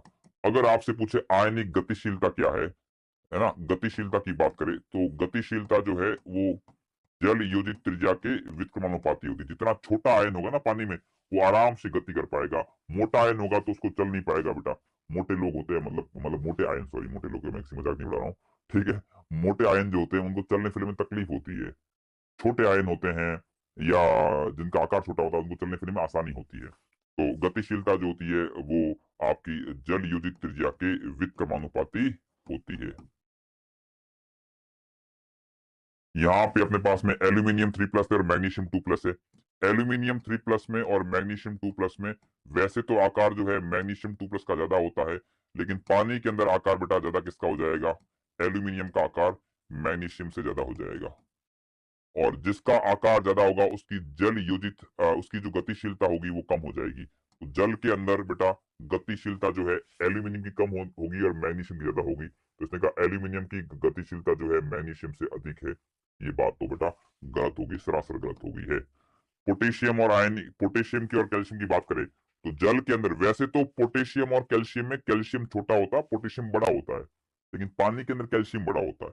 कैल्शियम बड़ा होगा तो बेटा इसकी जो गतिशीलता होगी कैल्शियम की वो क्या हो जाएगी? कम हो जाएगी। और पोटेशियम की ज्यादा हो जाएगी, लेकिन ये कह रहा पोटेशियम की जो है कम है, तो ये भी गलत हो गया है। हैलाइडो में देखो क्लोराइड है, ये कह रहा है क्लोराइड की जो गतिशीलता है वो सर्वाधिक है। क्लोराइड की गतिशीलता सर्वाधिक कहाँ पे होगी बेटा? सबसे सर्वाधिक तो आयोडाइड की होगी, क्योंकि जितना बड़ा आयन होगा उसका जलजीवन उतना कम होगा, उसकी यहाँ पे जो है सबसे ज्यादा हो जाएगी, तो ये ऑप्शन भी गलत हो गया है। क्षार धातुओं में सीजियम प्लस की आयनिक गतिशीलता सर्वाधिक है, ये ऑप्शन बड़ा करेक्ट है। जितना बड़ा आकार होगा ना, जितना बड़ा आयन होगा, सीजियम सबसे बड़ा होता है, लेकिन पानी के जाने के बाद ये बिल्कुल छोटा हो जाता है। छोटा नहीं होता, मतलब इसका जलीय त्रिज्या छोटी हो जाती है, तो इसकी गतिशीलता क्या हो जाएगी? हाईएस्ट हो जाएगी। डी ऑप्शन करेक्ट है इसका, डी ऑप्शन करेक्ट है।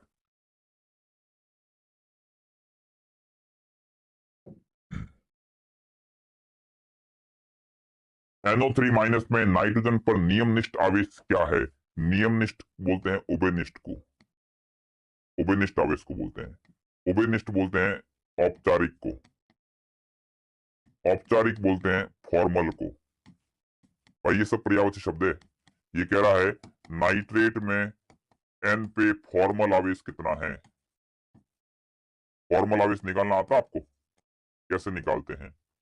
वैलेंस इलेक्ट्रॉन माइनस संरचना में इलेक्ट्रॉन, संरचना में इलेक्ट्रॉन, ये होता है फॉर्मल चार्ज निकालने का तरीका। तो फॉर्मल चार्ज निकालना आपको NO3 माइनस का कैसे निकालेंगे? देखो बेटा, NO3 का स्ट्रक्चर कैसा होता है, मैं आपके सामने स्ट्रक्चर बना रहा हूं। N के बाह्यतम कोष में 5 इलेक्ट्रॉन होते हैं, यहाँ पे 3 ऑक्सीजन लगाने अपने को, 1 2 और 3। ये जो माइनस चार्ज है, पहले तो मैं ऑक्सीजन के 6 इलेक्ट्रॉन रख लेता हूँ, 1 2 3 4 5 6, 1 2 3 4 5 6, 1 2 3 4 5 6। माइनस चार्ज किस पे रखना है? माइनस चार्ज जो होता है सेंट्रल एटम पे रखना होता है एक्स्ट्रा इलेक्ट्रॉन। जब भी किसी पे माइनस चार्ज लगा हो ना बेटा, उसका मतलब एक्स्ट्रा इलेक्ट्रॉन कहाँ रखेंगे अपन? सेंट्रल एटम में रखेंगे। लेकिन अगर उसमें ऑक्सीजन प्रेजेंट हो तो माइनस चार्ज बेटा ऑक्सीजन पे जाएगा, एक्स्ट्रा इलेक्ट्रॉन ऑक्सीजन पे जाएगा, तो हमें एक ऑक्सीजन के ऊपर एक्स्ट्रा इलेक्ट्रॉन रखना पड़ेगा। मैंने मान लो यहाँ पे एक्स्ट्रा इलेक्ट्रॉन रख लिया है। अब देखो, अब इसके पास 5 इलेक्ट्रॉन है, ये लो 2 इलेक्ट्रॉन इसमें, ये काम करे कि 2 इलेक्ट्रॉन को ये ऊपर की बजाय साइड में लिख लेते हैं ताकि बॉन्डिंग में आसानी रहे। ये 2 बॉन्ड तो इसके यहाँ बन जाएंगे, एक बॉन्ड इसका यहाँ बन जाएगा। इस पे माइनस चार की इलेक्ट्रॉन एक्स्ट्रा रखा था इसलिए माइनस चार रखा है। और यहाँ पे अब बॉन्ड पूरे हो गए तो ये बेटा कोऑर्डिनेट बॉन्ड बनेगा, ये तीर वाला बॉन्ड बनेगा। तो NO2 का स्ट्रक्चर ऐसा होता है, एक डबल बॉन्ड O होता है, एक होता है कोऑर्डिनेट बॉन्ड और एक होता है O माइनस। ठीक है, लेकिन कोऑर्डिनेट बॉन्ड से अपन फॉर्मल चार्ज नहीं निकाल सकते हैं। अपने कोऑर्डिनेट बॉन्ड को प्लस माइनस के रूप में रखना पड़ेगा। जहां से तीर निकलती वहां प्लस रखेंगे, जहां तीर जा रही वहां माइनस रखेंगे, तो ये ऐसा हो जाएगा। इधर माइनस है, इधर माइनस, इधर प्लस, तो N पे चार कितना आ गया? +1 चार्ज आ गया है। ये इसका उभयनिष्ठ आवेश है, +1। ठीक है। SO3 की लुईस संरचना में पाई बंधों तथा सिग्मा बंधों की संख्या कितनी है? SO3 के अंदर 3 सिग्मा बॉन्ड होते हैं और 3 पाई बॉन्ड होते हैं। 1 2 3 सिग्मा बॉन्ड है और 3 ही पाई बॉन्ड होते हैं। इसका आंसर हो जाएगा 3 सिग्मा 3 पाई बॉन्ड, पहला ऑप्शन करेक्ट। अगला सवाल, दो पी वाई कक्षकों द्वारा पाई बंध बनाने के लिए निम्न में से कौन सा अक्षर सही नहीं है? ये बेटा पी वाई कक्षक है, एक पी वाई है, एक पी वाई है, उसको पाई बंध का निर्माण करना है। तो पाई बंध का निर्माण आपको पता है कैसे होता है? जब परपेंडिकुलर होते हैं, म्यूचुअली परपेंडिकुलर होते हैं, तब जो है पाई बंध बनता है। तो पी वाई कक्षक है, इसका मतलब इनको जो है या तो एक्स कक्षक पे या फिर जेड कक्षक के ऊपर जो है इनको अतिपन करना पड़ेगा, क्योंकि वाई के एक्स भी परपेंडिकुलर होता है और वाई के जेड भी परपेंडिकुलर होता है, तब जाके पाई बंध बनेगा।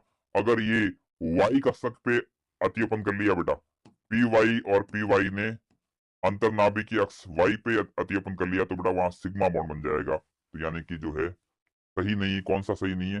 पहला वाला सही नहीं है, इसका ऑप्शन ए हो जाएगा, ए हो जाएगा।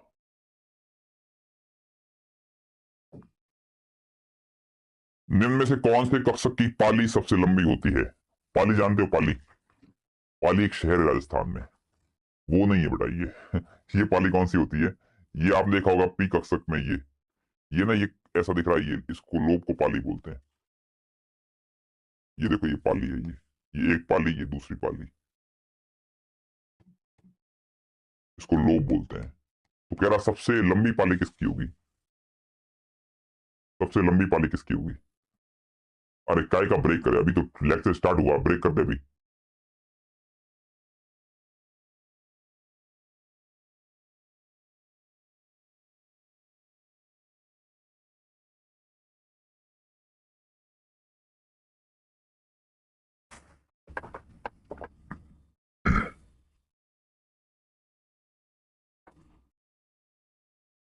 हम्म 3p 3d 2p, देखो पाली की जो लंबाई होती है, पाली की लंबाई जो होती है मुख्य क्वांटम संख्या n के समानुपाती होती है।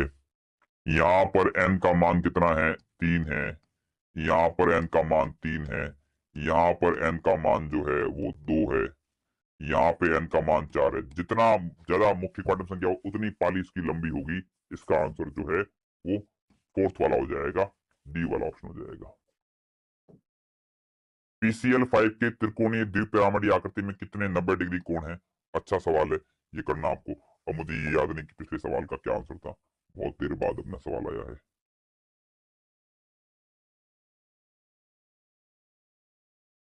फोर्थ आंसर था इसका, ठीक है, याद आ गया। इस बार सवाल के जस्ट बाद भर देंगे। पता नहीं क्या आंसर था, मैंने तो डी भर दिया, याद ही नहीं मुझे ठीक से। शायद डी होगा। तुम लोगों ने ज्यादातर ऑप्शन सी भरा था, बट वो सी गलत भरा था। इसमें क्या आंसर होगा, ये अच्छा सवाल है। ये लो, अभी तुरंत भरेंगे इसका आंसर। पोल को यहाँ रहने देते, भगाएंगे नहीं।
PCl5 की संरचना कुछ इस प्रकार से होती है। ये त्रिकोणीय समतली होती है। इन तीनों Cl के साथ में ऊपर वाला जो Cl होता है उसको अक्षीय बोलते हैं या एक्सियल बोलता है। ये एक्सियल है, ये भी आपका एक्सियल है। और ये तीनों जो होते हैं इक्वाटोरियल होते हैं, विषुवतीय कहते हैं इनको। तो बेटा ये जो Cl है, ये जो तीन Cl है ये ऐसे होते हैं, एक ऐसे एक ऐसे एक ऐसे, तीनों एक प्लेन में होते हैं। और उसके ऊपर एक बॉन्ड ऐसे लगा होता है, एक नीचे लगा होता है। तो बेटा ये तीनों के साथ में 90 का कोण बनाता है, 90 का। 90, 90 और 90। तो 90 के 3 कोण ऊपर हो गए और 90 के 3 कोण नीचे हो गए, इस तरह से। तो टोटल 90 90 के 6 कोण हो गए, 3 ऊपर 3 नीचे, 6 कोण हो जाएंगे। ठीक है, इसका आंसर सेकंड वाला करेक्ट हो जाएगा, 6।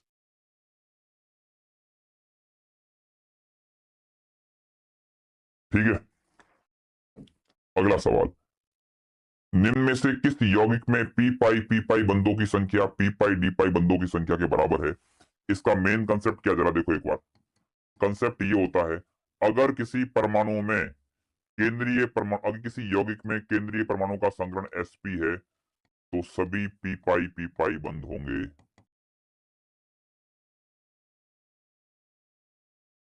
या यूं कहेंगे, सभी पाई बॉन्ड जो होंगे बेटा वो पी पाई ही होंगे।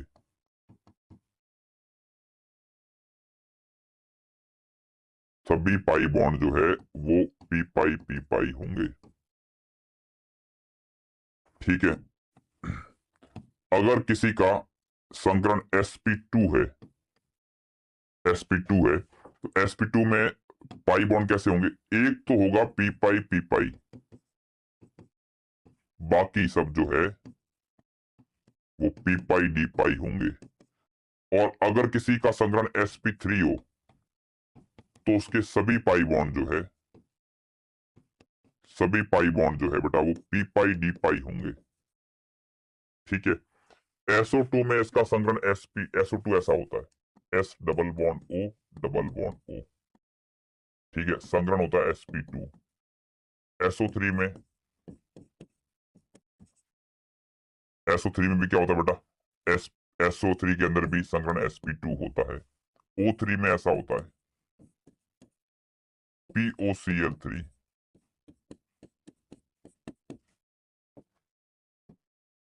sp2 संग्रहण है, एक पी पाई बंद है, तो एक तो मैंने पी पाई बंद कर लिया, बाकी बच गया वो क्या है बेटा, पी पाई डी पाई है, पी पाई डी पाई। तो बराबर तो हो गई पहले वाले ऑप्शन के अंदर, एक पी पाई है, एक पी पाई डी पाई। sp2 के अंदर क्या है, वही है, एक तो पी पाई है, लेकिन जो बच गया ना बेटा दोनों, वो पी पाई डी पाई हो जाएंगे, ये भी पी पाई डी पाई, ये भी पी पाई डी पाई। तो यहाँ पर पी पाई डी पाई बंदों की संख्या ज्यादा है पी पाई से, तो ये गलत हो गया।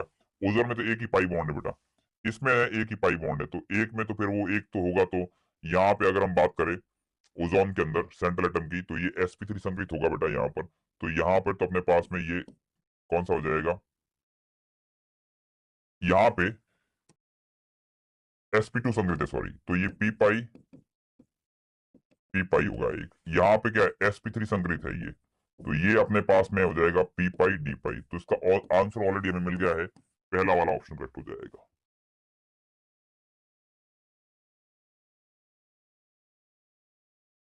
sp3d2 संग्रहण की स्थिति में सम्मिलित कक्षक है, वो पहले वाला क्वेश्चन था, उसका हमारे पास में आंसर था डी वाला, जो कि आप लोगों ने 13% बच्चों ने ठीक किया था। ठीक है, बाकी सब लोगों ने पता नहीं बी क्यों भरा था, मुझे नहीं पता। अब सवाल हमारे पास में sp3d2 संग्रहण की स्थिति में सम्मिलित कक्षक है, sp3d2 के अंदर